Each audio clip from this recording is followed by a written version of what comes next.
Hey, this is Matt Cain with the San Francisco Giants, and you guys are listening to Torture Cast. You're listening to a podcast by and for fans of the San Francisco Giants with hosts Willie Dills, Chad King, and Ben Lee. Let's go Giants!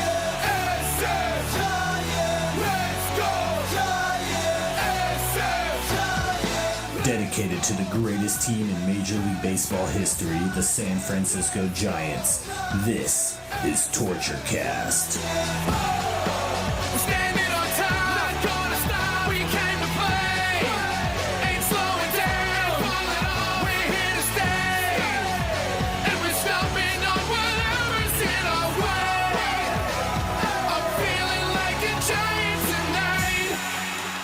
Welcome, everybody, to the Torture Cast, the podcast by and for fans of the San Francisco Giants. I am Ben Lee, and while Willie Dills is on assignment doing Willie Dills things, which means that we can't possibly tell you about them because they're far too cool for you, we're going to go ahead and introduce our co-host, Chad King. How's it going, Chad? I'm not cool enough. I just dive during the day, so I can't use that excuse at night. You're cool enough for Matt Cain, so I think you're qualified. Yeah, Willie Dills doing all of the podcasting and gaming things, so... He's not available tonight, but that's okay. That's why we have three hosts, so we can always two-leg it. I will confess that I have started playing Hearthstone. I have unlocked 6 out of 9 possible decks, and I've been playing for 2 weeks. And by that I mean I was going to say by that I mean I haven't really been playing. I have an account, so. But I have a feeling that at any minute I'm just going to finally go, you know what, I need to get this done, and suddenly go on a surge like the Giants have been on for the last couple of weeks. Absolutely, haven't they? It's been quite a couple of weeks here. I mean, we really thought that things were just going to drop into the pits for a minute, and you were just teetering on that edge of, you know, are they going to turn around from this? Are they going to kind of just stick where they are? Are we just looking at like, did this team start hot and then drop, or did this team hit a valley in the middle of running hot? And so far things are considerably more promising now that we're, you know, not in the fog that is a 17-day or a 10-day trip with a 17-day no off day stretch. And right, yeah, things are looking actually pretty optimistic considering that we've been on the road on and off and just playing 17 games straight for the last over 2 weeks by default. 17 games straight, including that huge road trip that Willie and I talked about last week where they went 7-3, because that was the one road trip of the year that everybody pointed to as the toughest one, because it was 3 playoff teams from last year. Absolutely. It's 3 teams that we definitely went into this year saying, you know, you've got pieces on each team like Freeman and Taryn, and you've got pieces like McCutchen, and you've got, the Dodgers are the Dodgers. And so, you know, we went into this trip really knowing that it was going to be a tough one, and really came out on the other side relatively unscathed. Yeah, absolutely. You know? I mean, really, against the Pirates, even going, 1 for 3, there were a couple of real close, obviously the walk-off replay, which we don't like to talk about too much. I don't know what you're talking about. It didn't really happen. That game ended in a tie, but it's been a week of surprises. I think we've really been through a lot of interesting stuff. We've seen Brandon Belt go down on a Paul Mulholland pitch. We've seen a lot of interesting roster shuffling, just trying to sort out what we were going to do after that. And we've really seen some interesting names start to emerge out of the morass that has been the bench. So I think we've had a lot to talk about here. Just a wee bit. Just a bit. Just about 25 guys worth. Let's actually go ahead and let's start up with the fact that the Giants, are still in the place we like to see them, which is on the top of the flagpole at AT&T Park. So we're currently leading by, I believe you said 3 games? 3 games over the Colorado Rockies. What's impressive is if you told me after 45 games, so we're more than 25% of the way through the season now, they have the best record in the National League. And I'm pretty astounded by that. I mean, I thought they would hold water this year. I thought they would be competitive. And obviously this can turn south anytime. But, best record in the National League. You can't ask for anything better. Yeah, I mean, I have friends who are Tigers fans. Unless you jerks out there really think that they should have the best record in the, all of baseball, then your aspirations just shoot too high. I'm sorry. But see, you know how you do that? To have a better record than the Giants in all of Major League Baseball, you just have to be the Detroit Tigers and have played 6 fewer games. Well, that's the thing. So you can say the Giants have the most wins in Major League Baseball. This is very true. No one else has 28 wins. No, Oakland does, actually. Oh, damn it. Okay. You know what you're right. though? That's They not, swept if it's, Cleveland. right. Right. If it's going to be two teams, have it be both Bay Area teams is pretty entertaining. Then you get pretty much everybody who lives in Bristol working for ESPN at 6 a.m. right now, going, "What just happened?" Yeah, exactly. There aren't any teams that are doing better than the Yankees right now, right? You know, the Yankees have a whopping 23 wins. They've got to be leading all of 23 nope. and 20. Yeah. 23. Yay. First Yeah, about place. that. They're in, you know, it's very strange looking at the comparison between the NL West and the AL East this year. It's really not the same. No, it's And, not. The AL East was, supposed to be the dominant division in baseball, and overall, not so hot. Their first place team is only 3 games over 500. Second place is 2. Third place is 1. And then Boston and Tampa. Your defending World Series champions are 3 games under 500 right now. There are a lot of other standings that you can take a look at, like non-divisional rankings and things like that. But I mean, it is interesting to look at and say, well, all of these divisions that traditionally are very good or are very bad.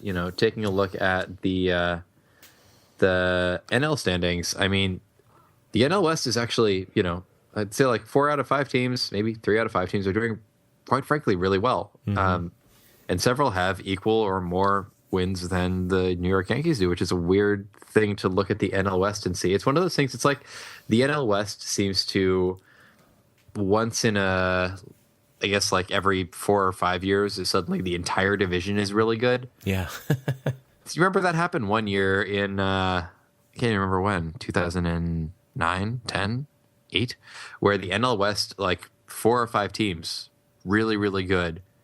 And then the next 3 or so years, it was either Giants, Dodgers, maybe D-backs, or laughingstock. And it was just a very interesting, like, it seesaws. There's kind of an ebb and flow to it. Whereas the AL East, generally, when they get good, they can just stay there. The NL East, sort of the underrated power of the divisions, certainly had a thing going for a little bit. But, the 2 West divisions, with the obvious exceptions of the Houston Astros and the Arizona Diamondbacks. Are all fielding fairly solid, either just below 500 or strikingly above 500 teams right now. Yeah, absolutely. Well, that's 8 teams. You take those 8 teams, they're well over 500 as a group. Yeah, that's one of these days I'm going to have to look up their records against the other divisions, but that's going to take me way more time than we have right now. And quite frankly, there's only one of those teams that I really want to talk about, and that is the one that is currently on top of the NL West. I mean, the Rockies are pretty terrifying this year, to say the least. Yeah, I mean, they're a one-trick pony, but boy, that trick is really damn powerful. True. And I mean, you've got guys who are growing to be all-arounders. I mean, I respect the heck out of Nolan Arenado. Whether or not I like watching him play against my team doesn't mean I don't like watching him play. I mean, he's athletic. He's got some pretty killer defense at third base, and he has a ton of pop in his bat. I mean, does that remind you of anyone? Obviously. But, it's interesting just because they have a bunch of very potent pieces in their lineup that really didn't wake up until this year, or started to a little bit last year. Arenado showed some flashes last year. DJ LeMahieu seems like almost a different player this year. So, I mean, I'm kind of looking forward to see what they pull off, and I'm kind of looking forward to us showing them that we can still do it better. So, it's gonna make for a very interesting year, though. I mean, everybody was saying that it'd be Giants, Dodgers at the top of the division, and the Rockies are sort of like, we'd like to really have a say about that. Thank you very much. Yeah, it could be another one of those years where the Kansas City Royals or the Colorado Rockies or one of those teams ends up competing all the way through the All-Star break and then just fades. And this could be one of those years because the Rockies' pitching is not going to hold up. I think true. I think That's we all always really recognize kind of been the that. issue for the Rockies is the fact that the pitching depth for them is not really there. And it's one of those things that you forget when you look at our team. That, to be honest, the pitching depth is not entirely there either, but it's closer.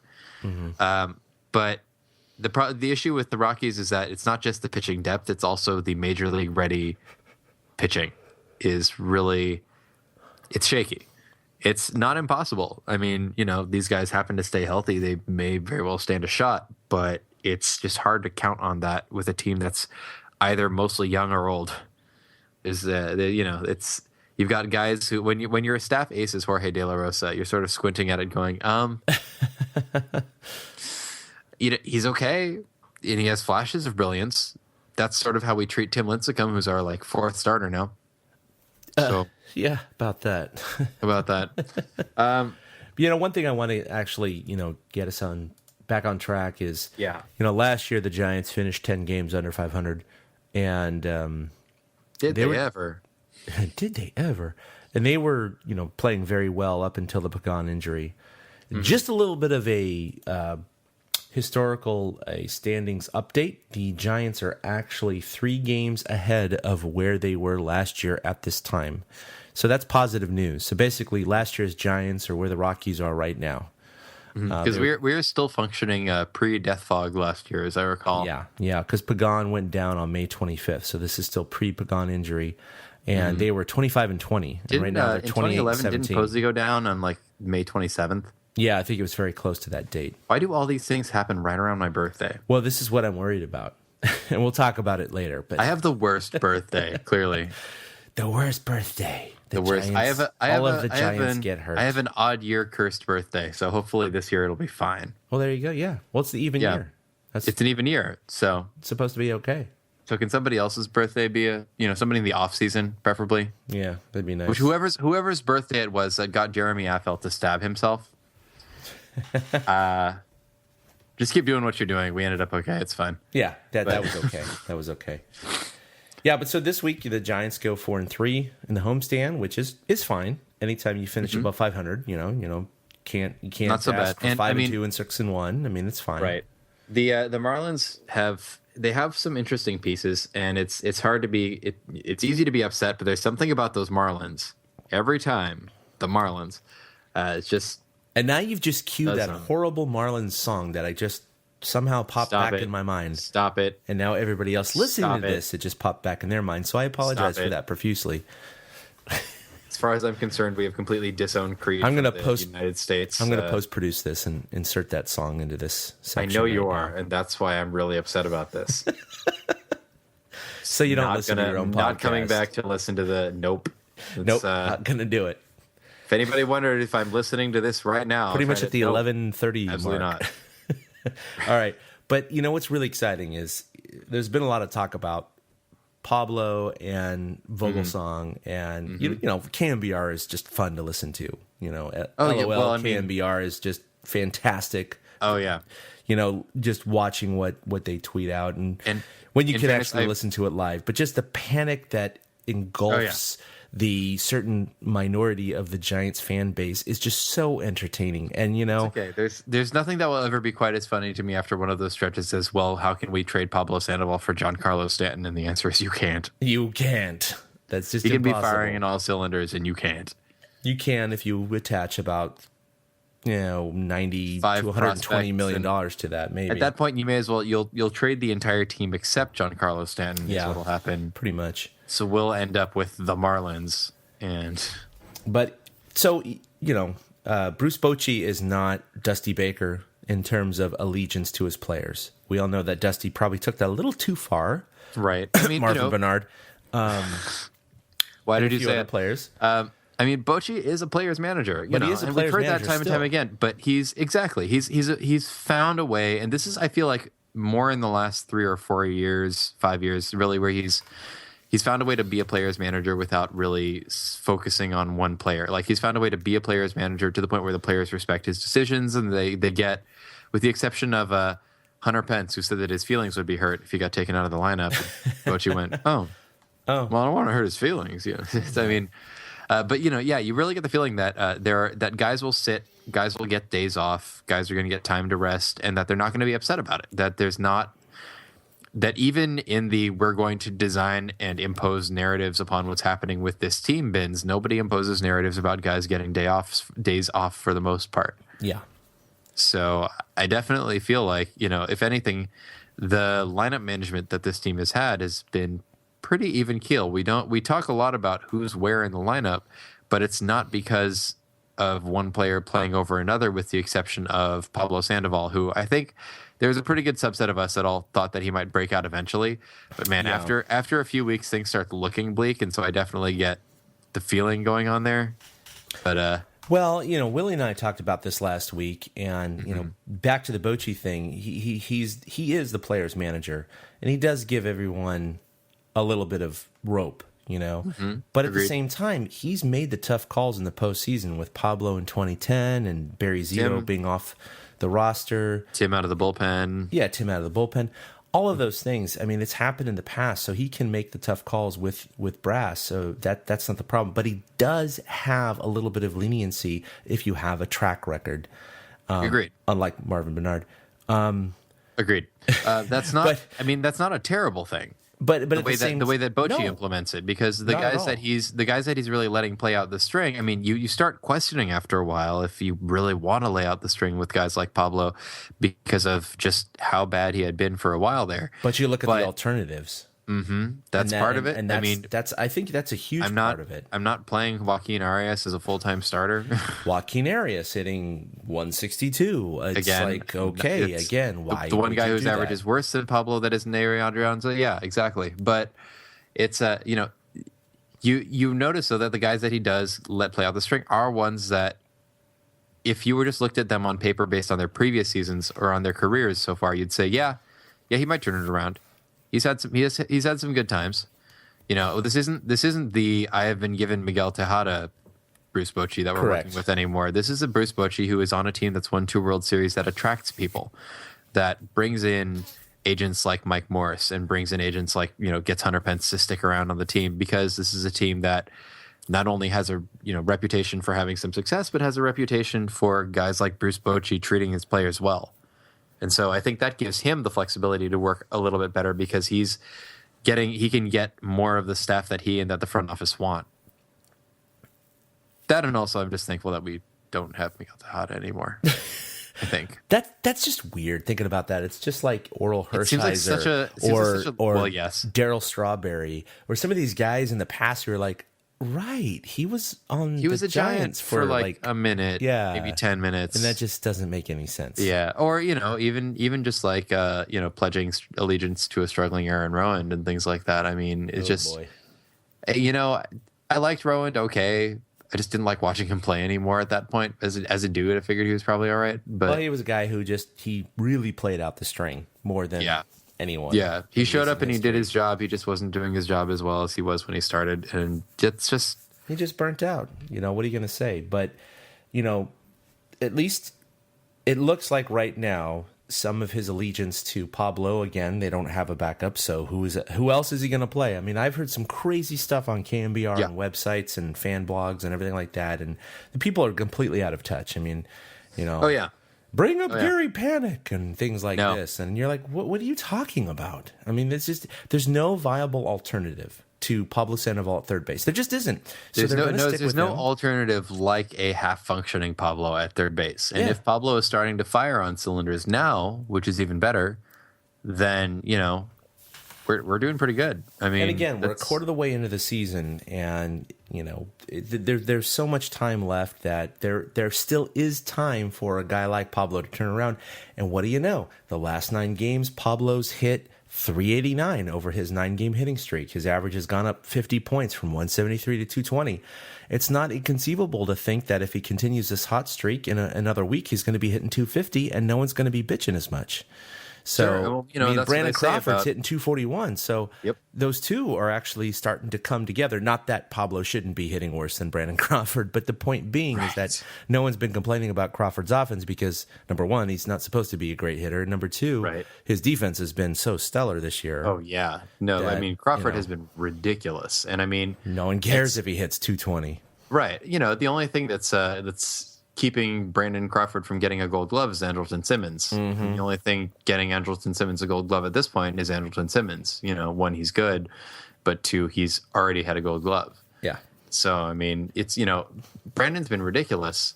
Pablo's defense has it's been on and off, but when it's been on, it's been great. I mean, Pablo, when he's moving, when he's got a little bit of athleticism to him, he can move. He's gone first to third on a couple of balls lately where he just looked like he got real mad and just went, that's it.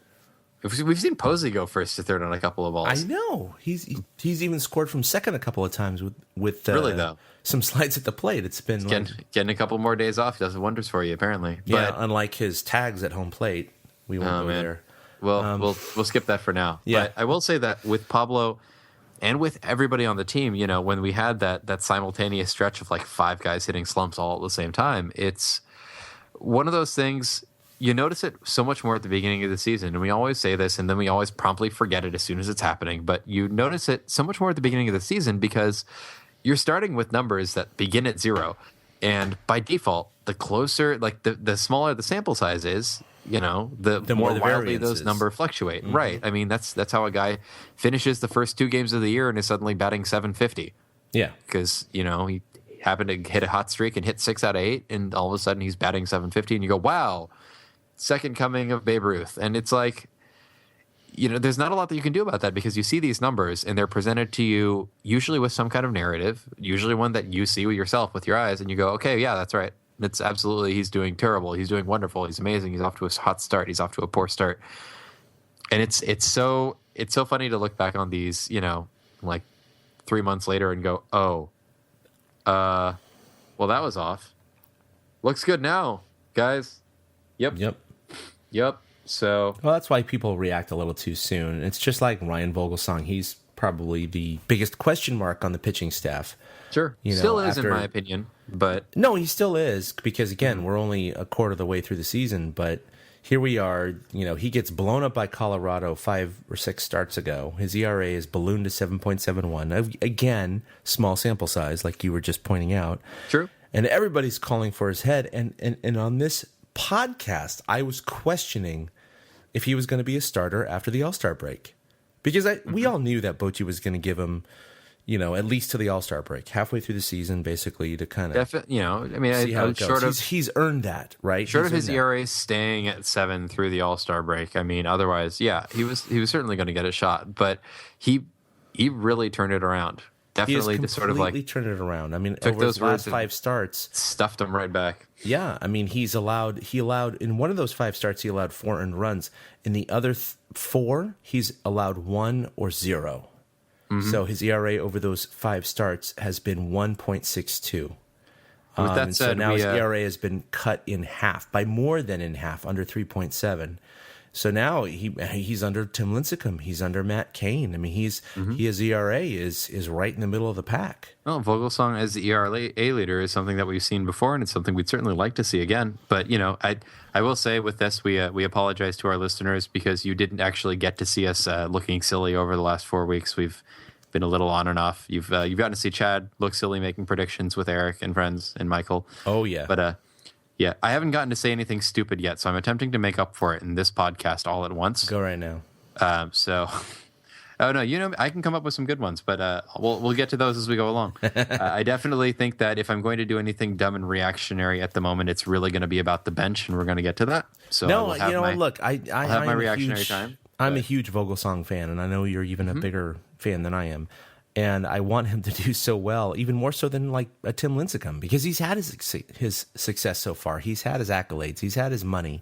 Sure. And I want him to do well. But just personally, something about tugging at the heartstrings. I really want Vogie to do well. Just such a good story. You want his career to really He's the underdog, He's the really have perennial that crest, bulldog. Yeah, And absolutely. to see him struggle all of last year and the first, 3 or 4 starts this year, it was just kind of like, it's one of those sad stories where you see this guy who had this great run. He got a world championship. He had an all-star game. He revived his career with the team that drafted him. And as soon as it started, he fell back on his face. And then he was released. And then he was pitching in Japan again. And then he faded into obscurity. And I didn't want that to happen. And to see him, at least for right now, and this is, like you said, this is still short term, it's just right now, he was masterful yesterday. He's been masterful his last 5 starts. In fact, this is a little stat I dug up today that I didn't realize. His curveball I knew was on. I could see it. I could hear it. It was fooling a lot of players. But out of 27 curveballs, 20 of them were strikes, and not one single hit was off of a curveball. And that's a significant portion of his pitch count. That's over a quarter of his pitches with a curveball. And he didn't give up a single quite a hit. few in. And I mean, that's, having 20 be strikes. I mean, I talk a lot about how much I really like watching Tim Hudson because of the command that he has. And when Vogie is on, which today Vogie was on. I spent most of the day at work. I still haven't gotten to see most of this game yet. But when he's on and his command is there, that's when Vogelsong is really, really fun to watch because it's not, with Vogelsong, there's not really velocity to speak of unless we're talking about velocity differential, but there's not just pure stuff. Like, some pitchers you watch and you can hear the glove pop from all the way across the stadium. Sure. I was in the bleachers watching Kane versus Eovaldi, and you could hear the glove pop on some of Eovaldi's fastballs. Like throwing 96, snap. 97, 98, yeah. Oh yeah, no, I mean he's ridiculous, and you could just hear that glove snap, and that's not the kind of thing that you watch Hudson or Vogie for, but you watch them because when they're on, which in Hudson's case is almost all the time, they are masters of location and of movement and of control, and that's really when they're fun to watch. So if Vogelsong's getting that back, or if he, really only gave it up for a start or two, to be honest, then that's great. I mean, the only reason for me that Vogelsong is still the question mark is honestly because all 5 of these guys have been pitching more or less out of their minds, and there's isn't any one starter right now that I feel like I'm particularly worried about. There's 5 starters that have things I'd like to see get cleaned up. Sure. Kane gets sloppy sometimes. Lincecum is still a little on and off, but he's doing so much better.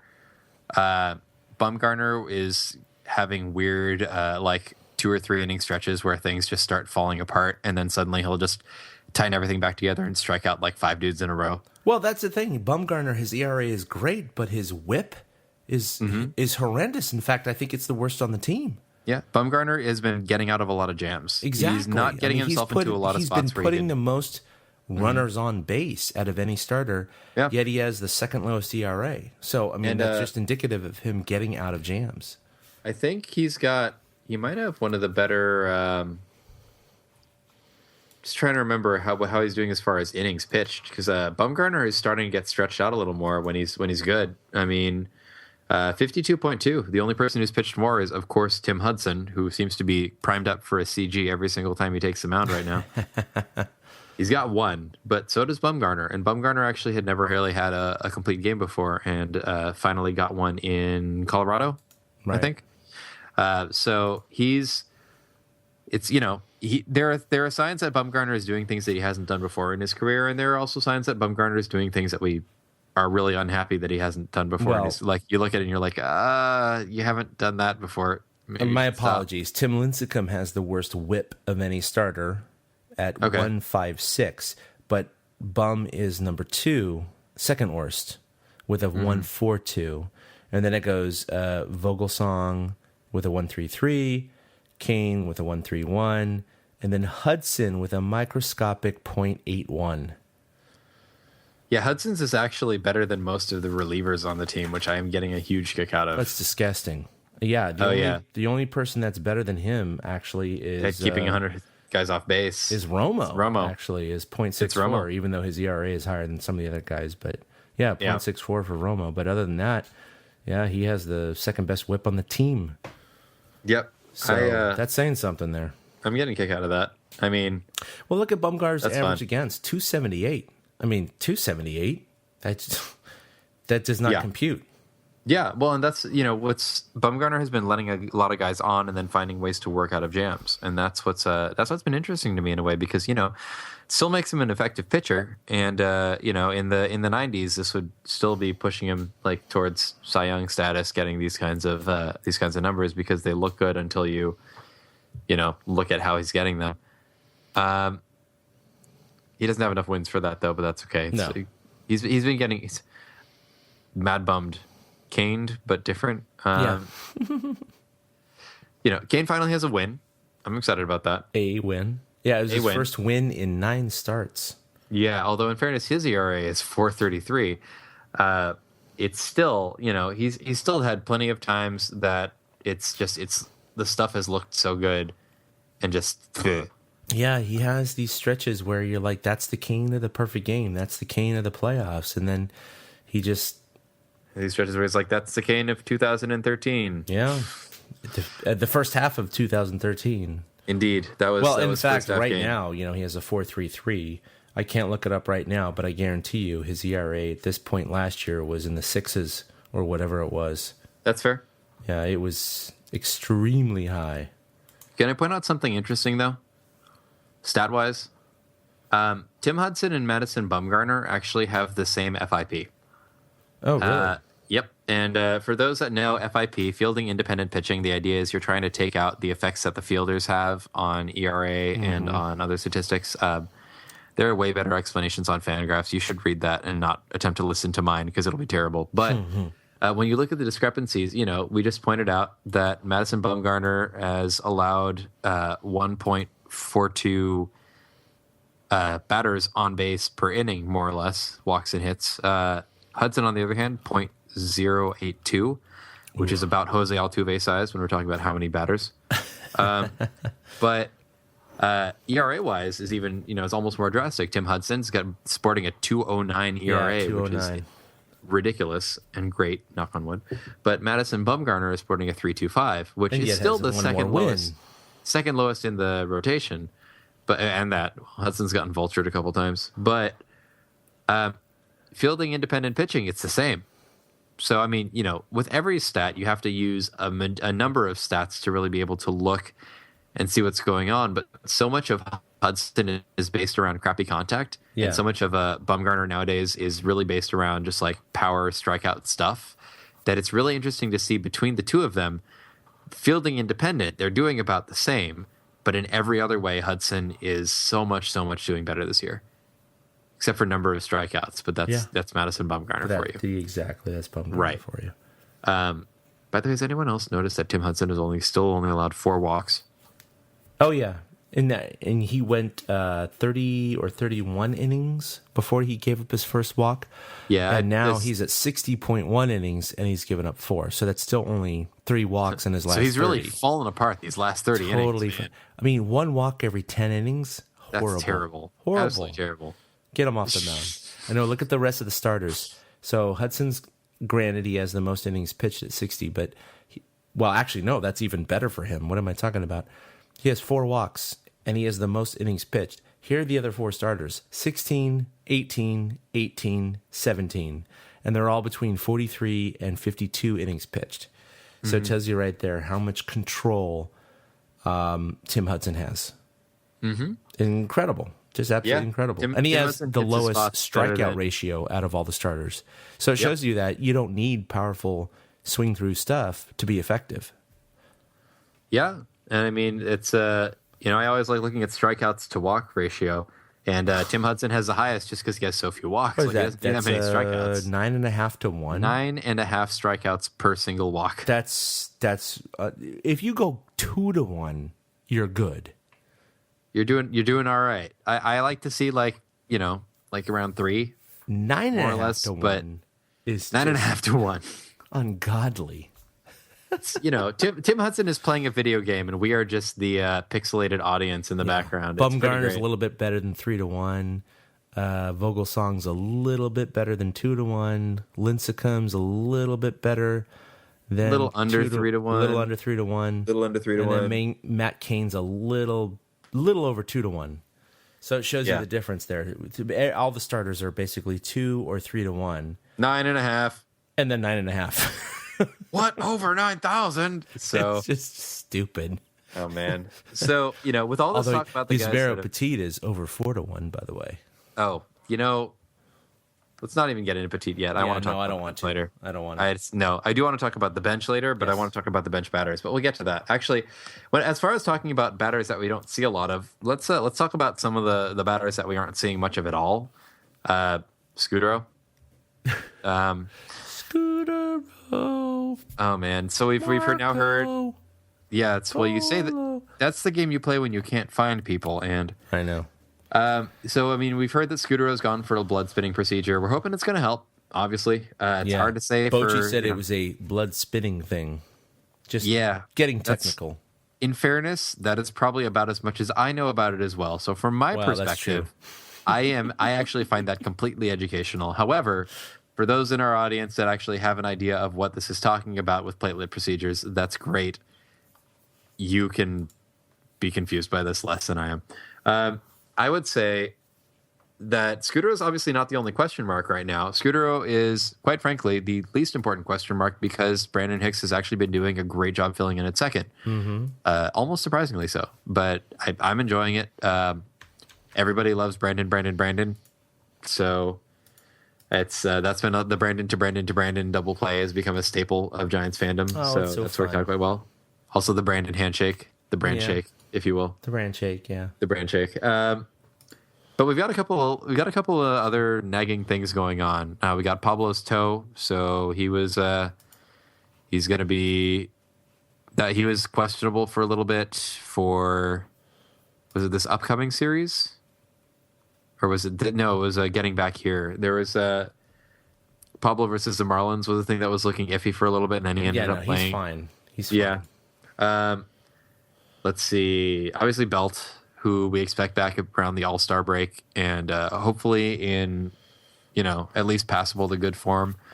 The defense at first has been still pretty good. Michael Morse just needs a little time to really get back to playing the position, but no, Morse has been fine at first base so far. I mean, there hasn't been like a glaring deficiency in one or two slip-ups are no more than we would have seen with Belt anyway, who's occasionally going to get a weird missed catch error or something. Yeah, it's just Willie and I talked about this last week, and last year they had Brandon Belt at first base, and Michael Morse is offensively the equivalent of Brandon Belt or a little bit better. In left field, of course, Michael Morse is much better offensively than absolutely. Gregor Blanco or Tyler Colvin or, Juan Perez or any of these guys. And so we thought to ourselves, okay, Brandon Belt goes down. There's not much you can do about that. He was hit. So we have last year's lineup plus a little bit of a power boost to first base. So it's not that bad. It's not that bad. That's the trade. Is the defense is slightly lower, although Morse has been a first baseman, and I think with a little time you'll see him relax into it. He's not a total clankman out there. No. Yeah, it's not like trying to put Julio Franco at first base just so that you have a place to put him since he can still hit. This is Michael Morse is a guy who is still an athlete, and he's a huge dude. So if you're looking for a real tall guy to throw to, he's not as good of a target as like Nate Fryman, but he's a great target at first, and he can really get up there if he has to go for it. We've only seen one or two balls thrown over his head because it is just harder to do that. So I mean, Morris's defense is going to be passable. Left field is where a lot of the holes of suck are going to show up. But my other concern too, though, is we just saw Pagan literally go down. For a ball. Yep. Landed on his shoulder, was kind of catching at the shoulder the whole rest of the way. And right when we thought that he was going to come out of the game, in comes Blanco for Tyler Colvin instead. It's like, okay, all right, then we'll just carry on here. Clearly he must be doing fine.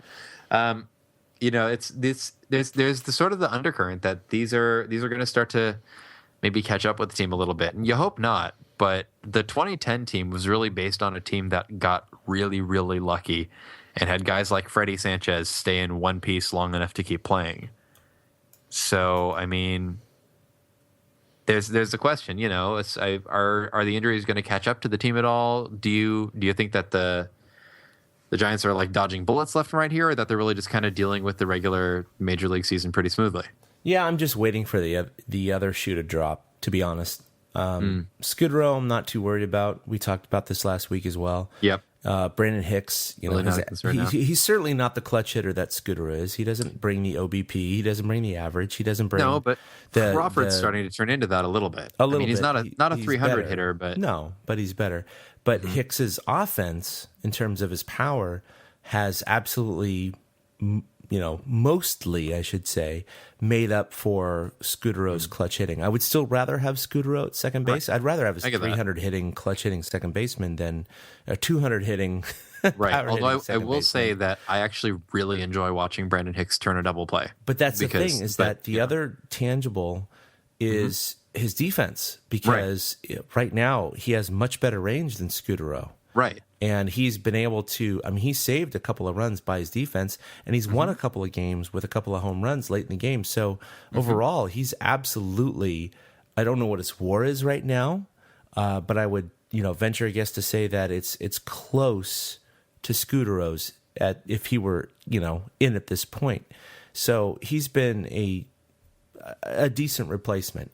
Over 3 or 4 years, I'd rather have Scudetto. So, hopefully that doesn't last too long. But we just don't know if Scudetto's even going to have an at bat this year. I will say that Brandon Hicks has actually been, according to Baseball Reference, Brandon Hicks has actually been good for a whole 1.2 WAR. So that's pretty good at this point. That's better than almost everybody else on the team. I was going to say, because that's multiply that by 4. Angel Pagan, who has been playing out of his mind, has been good for 1.5. So there you go. I mean, anytime you're at over a 1 at a quarter of the way through the season, that's and I will point this great. out because this absolutely refers to what you were just talking about.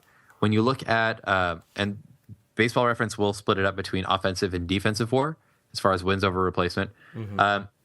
With Pagan, even though he has actually been really strong on defense at times, his offensive WAR is 1.4 and his defensive is 0.2. This is rounding, so it does in fact add up to 1.5. But when you look at Brandon Hicks, his offensive WAR is 0.7, but his defensive is 0.6. There you go. I mean, I he's would have good. actually predicted about that. Maybe a little bit higher on the offense, a little bit lower on the defense. But And there are times only that you look by at this. a couple of tenths. There are times you look at this and you ask, I'm not entirely certain how accurate it is because Hicks has been good for 0.6, Sandoval for 0.6, Crawford for 0.5.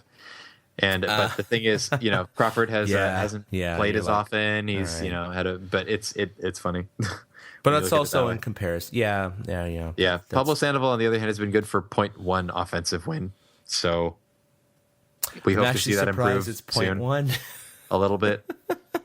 Tim Lincecum, negative 0.1 offensively. Ouch. Mind you. Oh, okay. Never mind. Offensively. They don't really have a listing for pitching WAR. So Lincecum literally is just listed as minus. Oh, no, it's because I'm looking at the batting stats. Never mind. But yeah, but as far as the injuries, Belt's going to get over his injury. It's not going to be a long term, long term. He's going to come back. He should be okay. Pagan, they say he's going to play in Colorado, so hopefully he's going to be okay. Scudetto is undetermined. We have no idea, but Hicks has been holding the wall. Tim Hudson, he's supposed to make his start on Thursday. He had some sort of grain issue or whatever, so. Yeah, he's old like me, and just things hurt every other day. So, who knows what's going to crop up? But hopefully, it's an injury that's not going to, throw off his balance or something like that. Or he's going to compensate with something else and then suddenly get shelled. Because, you look at his last few years, and he's been a good pitcher, but his ERA is almost double what it is right now. And in the National League, and so it's pretty impressive. In the National League, he's been at Turner Field, I will say. Yeah, but even so, because allowing it's still for not, Cincinnati or something like that. Sure, it's not Turner Field's not a bandbox. No, but it's like average, I would say. Yeah, but this is a park where crappy contact will get you a really long way. Yeah, so can't hurt. But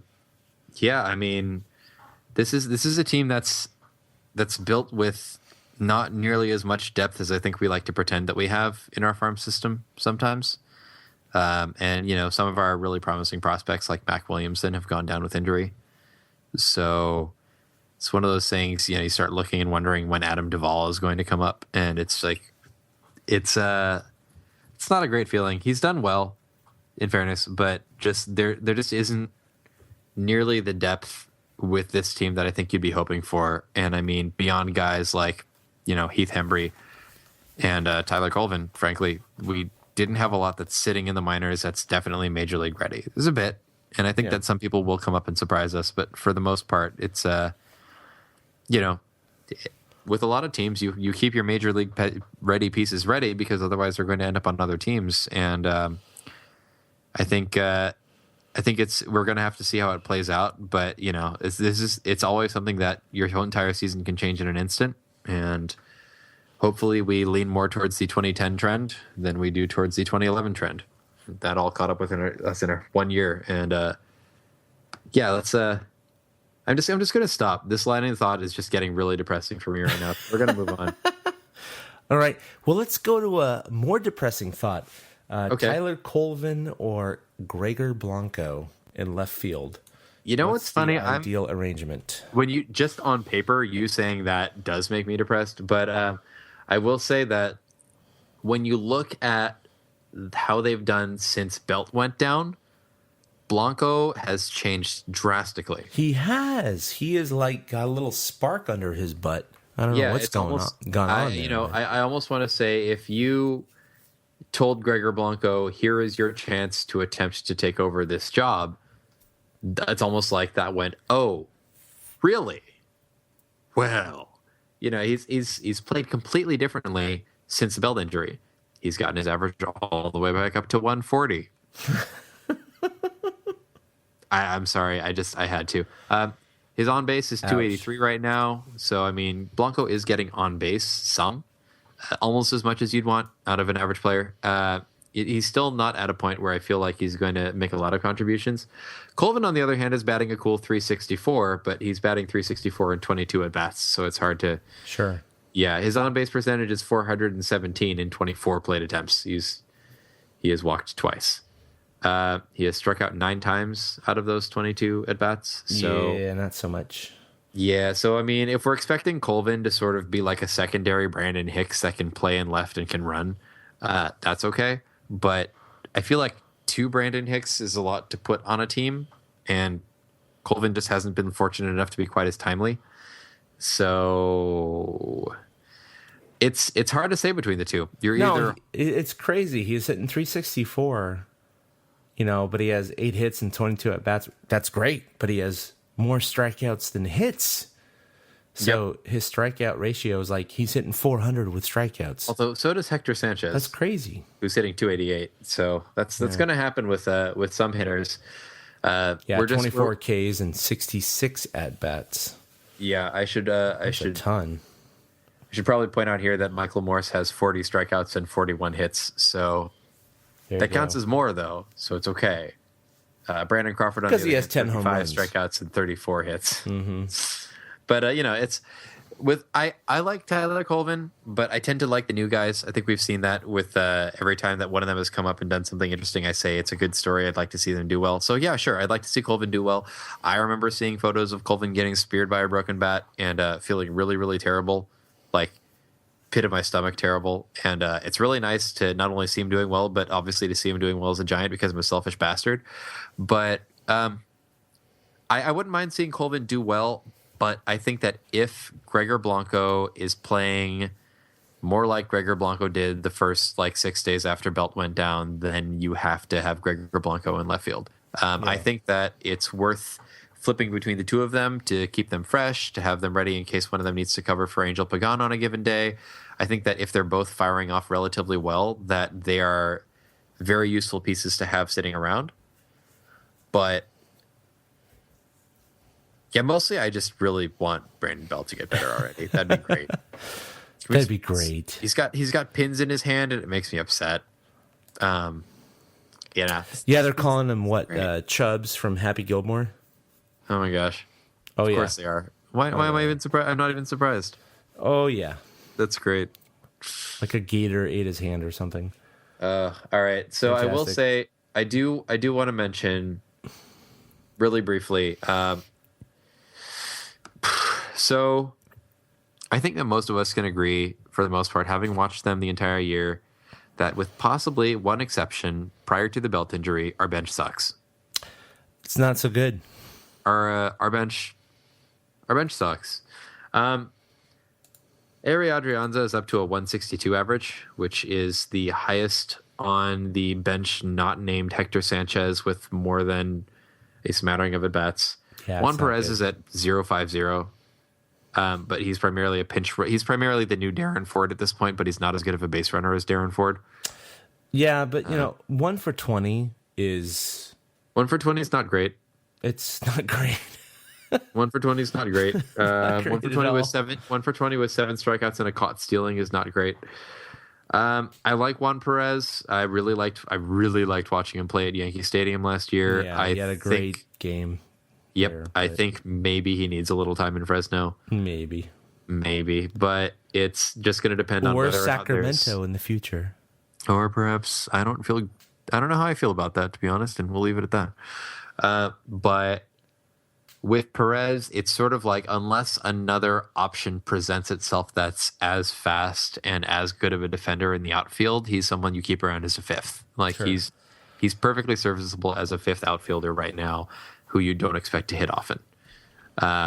He's not going to get better as a fifth outfielder being a pinch runner at batting, but as a piece that you need on your team right now, I'm okay keeping him around.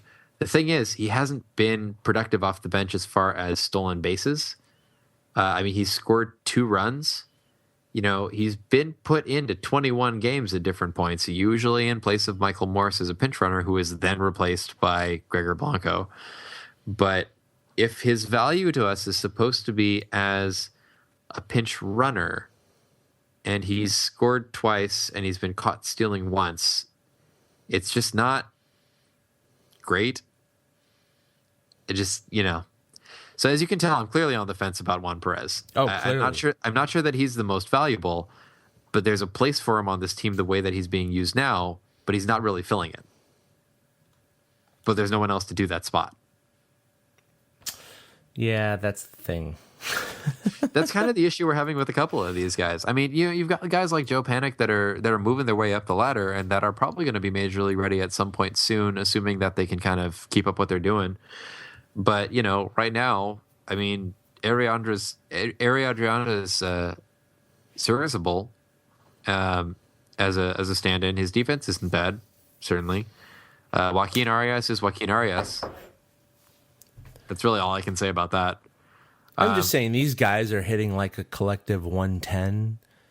You know, can they just like sign me to a 1-day contract and I could have one at bat? It's not going to affect the team too much. You're probably going to hit better than Juan Perez is right now. 1 for 20. Well, It's I a know I could definitely possibility. foul off 1 out of 20 major league pitches, but I don't know if I could get 1 out of 20 hits. It's all right. You know, I'll grant you that. I mean, if you lean into one, you might have as good of an on-base percentage as he does. Yeah, but, exactly. Right. We're not going to hear from you for like a week while you ice everything. But, you know. And everything hurts. I'm 40 years old. What the hell are you guys doing? What happened to Chad? 90-mile-an-hour fastball. They went easy on him. Oh, man. Oh, boy. All right. So the week ahead. So the Giants have actually a very important series coming up starting tomorrow night against the Colorado Rockies. In Colorado, of course, they have a really good home record. That's where they excel. Indeed. And, you know, but at least the Giants have the good part of the rotation coming up. They got Bumgarner and Kane and Hudson Yep. coming in. So And it's worth pointing out that we haven't been completely abominable at Coors Field hitting this year. No. Pitching, The we were Giants have completely actually scored. abominable that one game. In fact, didn't they lose one game 12-10 in Colorado? I mean, the offense has been fine there, but again, Colorado has been ungodly there. Yeah. I mean, Yeah. ungodly, and they're Colorado not gonna, at home They're not, is they're not going to insane hit 350 this at year. home for the entire year, but No, but they're doing it right now. they're doing it right now, and that's we have a to face them right now. We also have to face them later. This is your divisional opponent for you. But right now, we have to face them right now. And yeah, Colorado's scary, man. They're really just like they're taking it to everybody. Luckily, we're taking it to everybody more, but Colorado's taking it to everybody. They're at a good spot of their game right now after kind of a rough start to the year. But again, And, you know, this is just 3 games before they come back home for 6. So, being just a 1-series road trip, they win 1 game, they're fine because they come home still leading by 2 games. That's against the lowly Twins and the lowly Cubs. So, you know, indeed. And as much as that's the goal you know, right now. Is As just much as I winning like the 1 Twins game. and the Cubs, yeah, they're the Twins and the Cubs. So, Minnesota friends, I'm sorry. I love your team. We're going to beat them. By the way, anyone listening to the podcast right now, you are more than welcome to tell me that I am about to eat my words. I totally have that coming. It's, you know. They are a little I bit hate- better than they, you know, were expected, but still. Oh, sure. They're the I mean, Twins. you know, I still like Trevor Plouffe. Don't get me wrong. But I just like his last name. that's part of it. But I, you know, he did wonders for my fantasy team the other year. It was like, yeah, I'm going to pick up Trevor Plouffe, and just boom, all the points. It was great.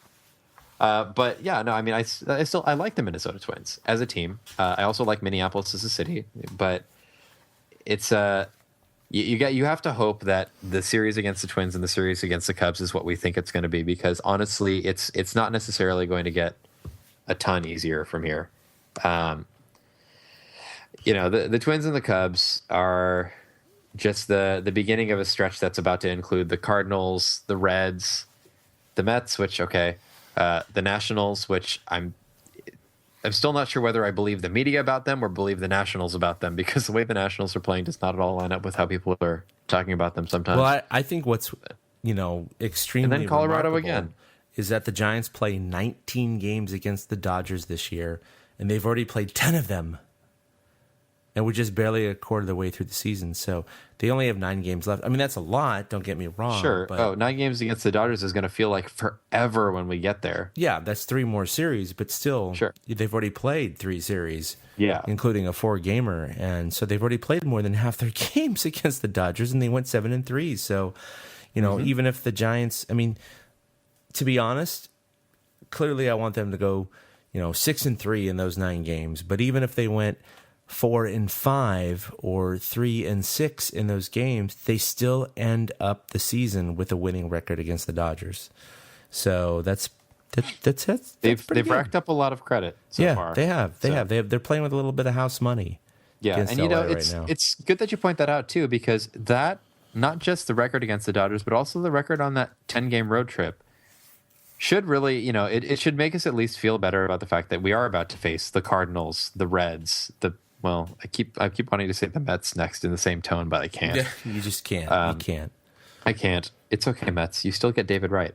But these are, the Cards and the Reds not only have bones to pick with us, the Cardinals should be over that, but Yeah, they got enough National League championships. they're doing fine. But they're good teams. They're good teams with good players that honestly, guys like Wainwright or Cueto, I'm not really excited to face them still, regardless of how we've done against them in the past. Do I feel better about it? Hell yeah. Sure. I go into these series, like I've gone into Cardinal series before with a complete sense of dread, and this time I'm going into it with a sense of, okay, you know what? This could break even, especially because it's a 4-gamer in St. Louis. You kind of have to accept it for what it is, but it's going to be good. It doesn't feel like it's going to be a massacre. And that, I think, is like, to get Giants fans to think that their team is doing pretty good means that the team has to be playing out of their freaking minds, because Giants fans will get really, really pessimistic about their team. Some, because we've been through those stretches where you watch the team and the other team gets a 1-run lead and you go, is this an insurmountable lead? I think maybe it is. Yeah, 1 run. That's it. 1 run. We're Throw in done. the towel. Too bad. We're done. Make it stand up, guys. To get to this point where we're really having like feelings of confidence in our team, I think says a lot about how the team is doing, because I know that I will be that guy that we go down by 1 run and I go, this isn't good. And this year I'm finding more often we go down by 1 and I go, so is it going to be Hunter Pence, or is it going to be Brandon Crawford, or is it going to be Buster Posey? Like that feeling that these guys can do it. It's a nice one. It's one that I kind of missed, and I mean, going into a series against Colorado in Colorado, I'll take it, please. All right, so tweet at me, bruh. Yeah, what's this you got here? This or you wrote not a tweet on the first tweet that you wrote, which is not a tweet. It's because I got the information from a tweet, okay, but it's fair not enough. a direct tweet. But the information contained within has basically stated that the Sacramento River Cats, the current AAA franchise for the Oakland Athletics, has expressed an extreme interest in becoming an affiliate for the Giants. And so my question is this a good idea? A bad idea? They've led the attendance figures in minor league baseball for 8 years of the last 14, and they've won 6 or 7 championships. They have a great stadium, and they're a little bit closer to San Francisco They than certainly Fresno. are about 2 hours closer. Yeah, and so I don't know. I mean, I've always heard good things about Fresno, and the Giants have had a long and fairly successful partnership with the Grizzlies. And in fairness, Fresno and Sacramento have a really hilarious rivalry going, especially if you read Twitter, where they will tweet at each other, and it's great. Oh, really? I feel like the upside of the River Cats is that puts the team closer, and it puts the players closer. So you don't feel like you're shifting guys to San Jose just to avoid sending them to Fresno when they're rehabbing and things like that. Yep. But if that happens, it's sort of like in the back of my head, I say, well, but then the Grizzlies kind of have to become the A's affiliate just for the sake of being able to. And that's what's so weird fun about of each other in the Twitters, right? Is that everything I've read is that if the the River Cats want to become the Giants affiliate and the Giants agree, well, then the logical deduction is that the Grizzlies become the A's affiliate, and then so what's really happened here? I guess I'm a little confused about that. And then also, explain to me, Ben, if you understand the whole minor league signings better than I do, but all of the guys who are under San Francisco Giants minor league contracts right, with the Fresno Grizzlies, right, do they become River Cats? Well, I mean, this isn't something that would happen during the season. No. It happens in between seasons, but I'm a little confused by that because there are still guys who have minor league contracts. The minor league contracts multiple are still, years. Right, the minor league contracts are still technically with the Giants organization. Yeah, exactly. So, and you've seen this. The Las Vegas 51s were a Dodgers affiliate, and they are now a Mets affiliate. That's right. And so you still get the 51s are still in Dodgers colors, but they have Mets gear in their clubhouse, and you see sort of the team change over, but suddenly you look up and Travis Darnaud is a Las Vegas 51, and you're like, that's weird. And the nature of it is these teams and these fields, they like their players, but that's part almost of the reason that minor league ball is so different from major league ball. It's not just a different budget, it's not just a different market, but it's that a lot of the players you get in there aren't going to stick around necessarily. Yeah. Because of how the minor leagues get approached.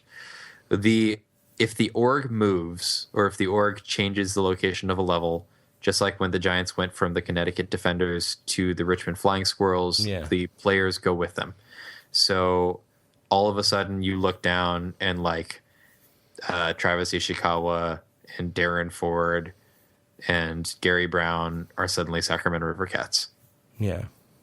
So it's a very odd thing, but that's the nature of minor league baseball. So. Santa Cruz Warriors versus Bakersfield Jam for you. I mean, it's just the way that that a minor league organization gets set up. When things move, it's not as big of a punch as when a major league team moves, just because it just doesn't get looked at as closely, but it can feel just as weird.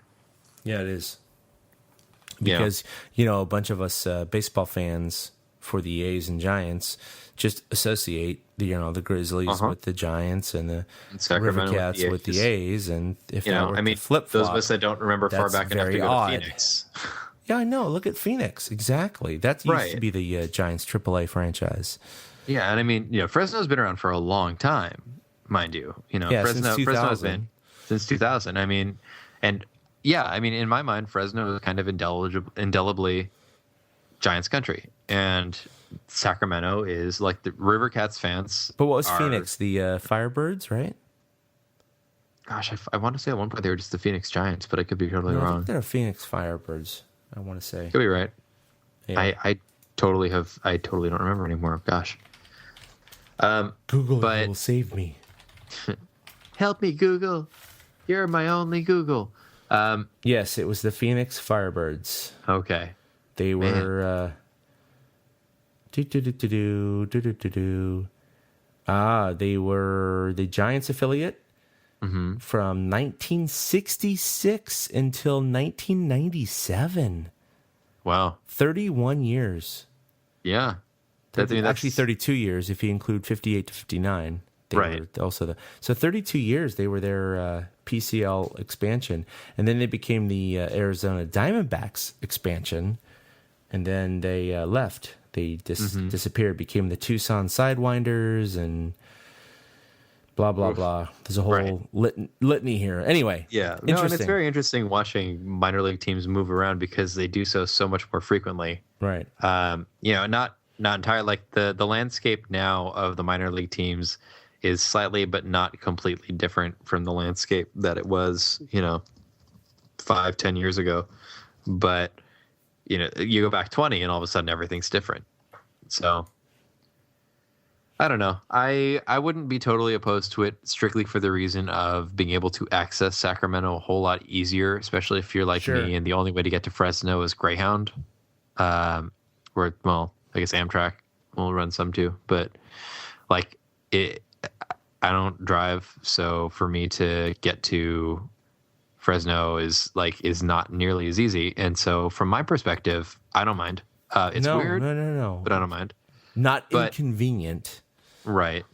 And I think that people in Fresno will have varying opinions because some are going to be Giants fans. Some are just going to be baseball fans. Some are going to like going to Grizzlies games at the Chuck. And if the team is still around, some of them are going to be fine with it. And if the team leaves and is replaced with another team, some of them are going to be upset about it. It's just the nature of when a team, change. It's the difference, I think, is when you look at the major leagues, it's more often that a team is going to leave or close down. Yeah. And when you look at the minor leagues, there's almost an equal chance if a team does well enough to attract another team that a team will change affiliations. And that's a very unique thing. So we can't necessarily identify, for us, the biggest threat has been Tampa Bay in the last few years. So I think we can't necessarily identify with the idea of suddenly losing a team and having it change into another team as baseball fans. It's sure, unless you're in Washington, in which case you may have lived through it a couple times in the 50s. But it's such a uniquely different experience with minor league because the large teams are their own affiliation. And with the minors, suddenly you're stocking different jerseys in the clubhouse and you have different players, but the experience is essentially the same. And so it's almost surreal thinking about it that way. All right. Anyway, that's if I'm gonna say zany things, I'm gonna make everybody else say some zany things. So let's talk about we got a couple of predictions via tweet. Yes, we did. So we got one from Paulie Rice. Paul has been chatting with us since we first got on Twitter and has been doing some writing of his own. So check him out on Twitter at Paulie Rice. But Chad, what did he suggest? So yes, I asked for zany predictions for the rest of the year, and he replied, Brandon Belt returns, hits a line drive right back to Paul Maholm, breaks Mahomes' thumb. You never want to see a guy get hurt, but if that happens, you just say baseball gods, poetic justice, and you tip your cap. Not our fault. Baseball gods. Didn't mean it. Can't control where that went. It was written in the stars. It's serendipity. It's meant to be. It's ouch. Worst instant karma ever. But I wouldn't be sorry. It'll have to wait until our next series with them, though, and I think that's not until August. So hopefully Belt will be hitting well enough to aim by then. And then I think we've got one more. Is that right? Yeah, from Kevin Harkreader. And he says, Hudson wins the Cy Young. And as of right now, he certainly is a contender. I was going to say, that's less outlandish than I thought it would be. I'm almost upset. I mean, have Johnny Cueto and tell me that Vogelsong's going to win it. Let's get really zany here. Tim Lincecum wins his third Cy Young. No, Derp. That's not going to happen. That's not going to happen, but it'd be nice. It'd be nice. Don't get me wrong. But it would still be an incredible story if that were to happen, if Cueto and some other guys fell off and Hudson ends with 2.10, 2.20 ERA. He's not, but I'm just saying if he does. And he wins the Cy Young at, 38, 39 years old. I mean, that would be incredible. I mean, that's exciting. I mean, actually, to me, right now, it's not more incredible than Lincecum winning the Cy Young. But at the beginning of the season, I would have put it on the same odds as Lincecum winning the Cy Young, to be honest. Sure. And Lincecum's 30 years old. He's 10 years, he's 8, 9, 10 years younger. Let's look at this. If we're just looking at earned run average, which traditionally was sort of the thing that you would look at when calculating this, it goes Cueto, Samardzija, Scherzer, Greinke, Peralta, Hudson. That's 6 pitchers, 5 in the NL. Right. Yeah, you have Scherzer there. Yeah, that's Max Scherzer, who is somewhat otherworldly as it is. And I mean, even if you extend that down a little bit, the next two are Sonny Gray and Adam Wainwright, who we'll be facing soon. That puts Hudson in some pretty damn good company. Oh, yeah. I mean, we've seen Greinke carve us up, and Max Scherzer is a beast, and we're going to be facing Cueto and Wainwright soon enough. And he's right there running with the pack right now. So it's going to be interesting to see who jumps into the discussion. Masahiro Tanaka certainly a potential there. Sure. But it's Hudson's is actually technically in the discussion for Cy Young right now. Do I think he'll get it? Probably not. No, probably not. But probably not. I mean, with if Zach Greinke pitches like this the rest of the year, stands a chance because he definitely tends to rack up more strikeouts. But sure. If you're right. If you looked at me at the beginning of the season and said, by the way, Tim Hudson's going to be, theoretically in the running for the Cy Young 2 months into the season, I would have said, I'm sorry, whatever it is that you're drinking, please send me some. Yeah. Because I want to get to that place now that we're in spring training. He's been fun to watch. Oh, he's been great. A lot of fun. No doubt. All right, let's toss a couple of favorite guys out there while we still got a little time. I figure you got to have a good one after a good week like this. Yeah, we talked about him earlier tonight, but Ryan Vogelsong, he has been lights out his last 5 starts, and I just personally root for the guy. So it's really great to see him do well. Yeah, it's still funny to see him in his post-game interviews, no matter if he was bombed or if he did well, like his most recent starts. He's kind of the same, even keel, all serious, don't F with me, that kind of thing. But I got to respect that because he really does care about his craft. And, going out there throwing 27 curveballs and not a single one was hit for a base hit after, out of 20 strikes. Just shows that he's really concentrating. He had a 90.5-mile-an-hour fastball, which is fine. He was locating it well. So, if he's back on track, the Giants are going to be in fantastic shape because the difference between Vogelsong of 2013 and Vogelsong of 2014, if he can keep it up, is going to be at least 3 to 5 wins just off the top. And then you add in, Lincecum, it almost already has been, and Hudson replacing Zito, probably is 10 wins. Possibly. And you start doing the math, and you're like, okay, they were 10 games under 500 last year. If these guys really can make that much of a difference, the Giants really do have a legitimate shot at winning the West, if not winning the wild card. So, Vogelsong is definitely my new favorite guy. Yeah, and I mean, I think if Vogelsong's playing well, you're right. I think he plays hugely into the way that the team runs, because when you're looking at 1 through 5 in that rotation, and we had it a couple of years ago where 1 through 5 were all really, really just threatening, terrifying pitchers to other teams. We're starting to look like that again a little bit on and off this year. I mean, our pitchers they're not invulnerable, possibly excepting Tim Hudson, knock on wood, but. If Ryan Vogelsong was starting to look threatening, he was really the last question mark that I think a lot of us had just coming out of spring training. So, bodes well. He's already my favorite guy, but I'll happily make him my new favorite guy again. I'm actually going to put forward a batter, though. I'm going to go ahead and put forward Angel Pagan, because Pagan has actually gotten on base in his first at-bat in quite a number of games at this point. Mm-hmm. And he's really... I don't know that he's quite been the spark plug that we started to see. Well, we saw him a lot in 2012 or the beginning of 2013, but he's real close. And I mean, he's got guys that can actually drive him home now. He's been doing very well, but he's also been really pretty impressive on defense too. He takes Angel Pagan routes, which are slightly different from regular routes, but close enough that he usually does well. Making a lot of very athletic catches, running really hard, and stealing a lot of bases, and as long as he can stay healthy, and I think we've now seen that one scare with the shoulder has already started to remind us, there is some danger in the way that he plays, and at the same time, there's a lot of, it's a lot of a risk-reward scenario, and for the most part, the Giants have been getting a lot of reward out of it. So Pagan I don't know if I've had Pagan as a favorite guy in quite some time, if at all, but I'm going to go ahead and make Pagan my favorite guy for the week. Very nice. And you have an honorary mention, don't you? I do indeed. I like to put in an honorary mention. I'll make this one quick. It's Tyler Colvin. Good story. Used to be a Cub, moved around to a couple other orgs, finally ended up with the Giants so far. Is currently batting a lovely 364 with 9 strikeouts and 22 at-bats. But has come up and has essentially been asked to fill in left field at least about half the time while Brandon Belt is injured, and has done so well enough for being pulled out of a torrid start in AAA. So I'd like to see him succeed because he's a good story. I'd like to see him succeed because he's a Giant now. I'd like to see him succeed because we really need some kind of production out of left field. Just a wee bit. So, just a bit. So, yep, Tyler Colvin, you are my honorary new favorite guy. Nice.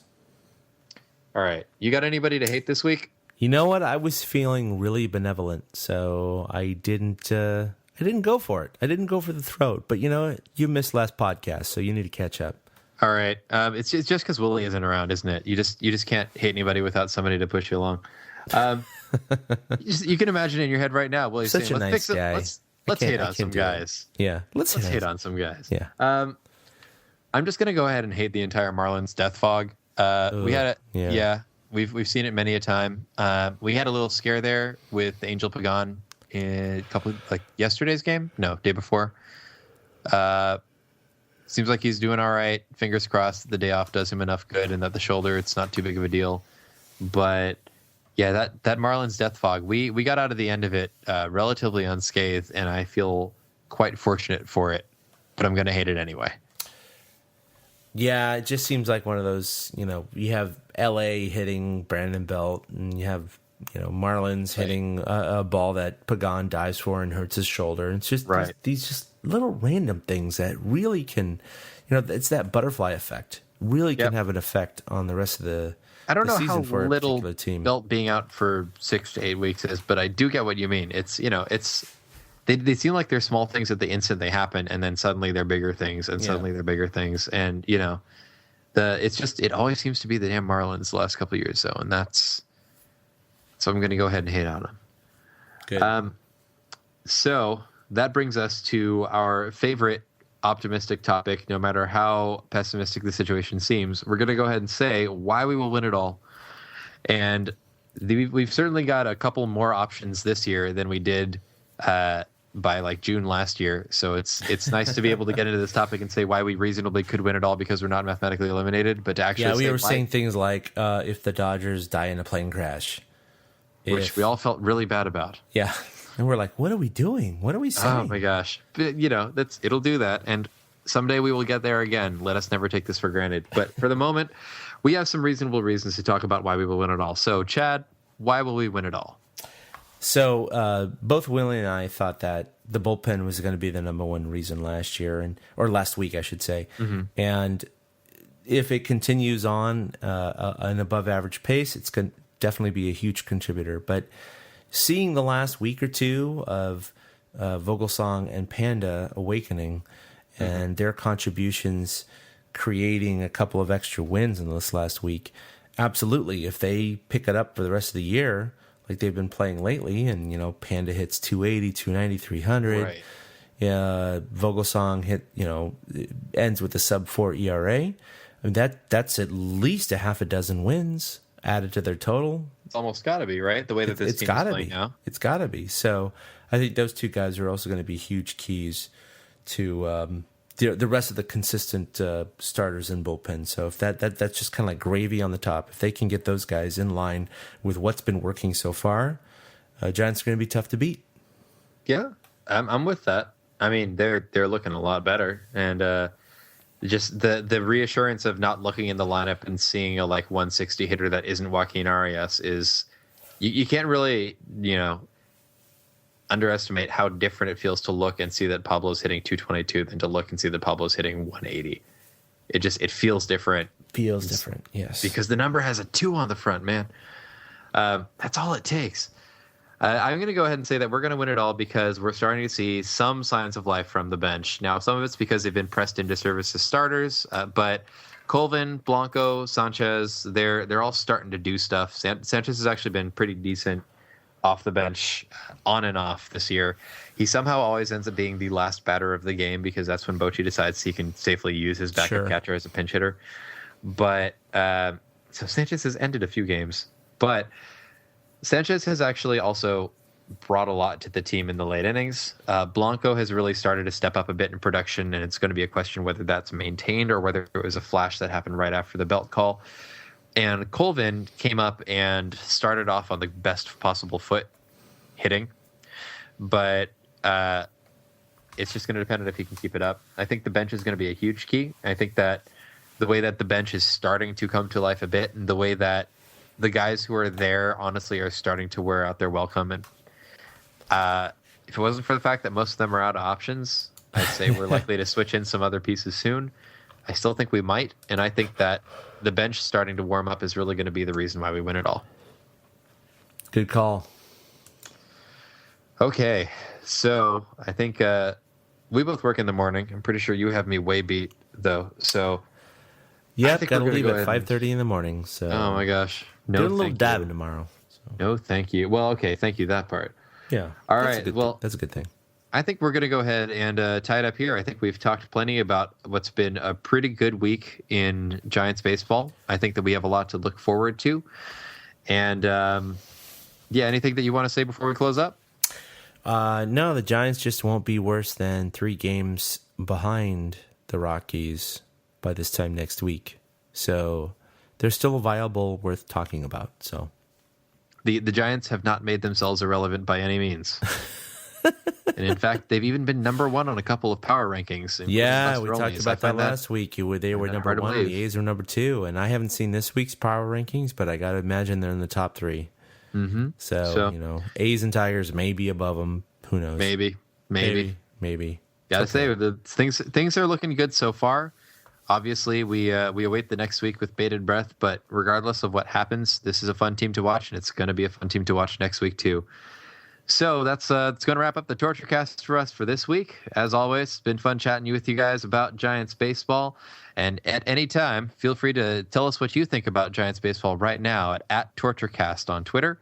You can also tweet at us individually. Chad is at ChadK21. Willie is at Willie Dills. I am at Fried Duck. Or you can find us at torturecast.com.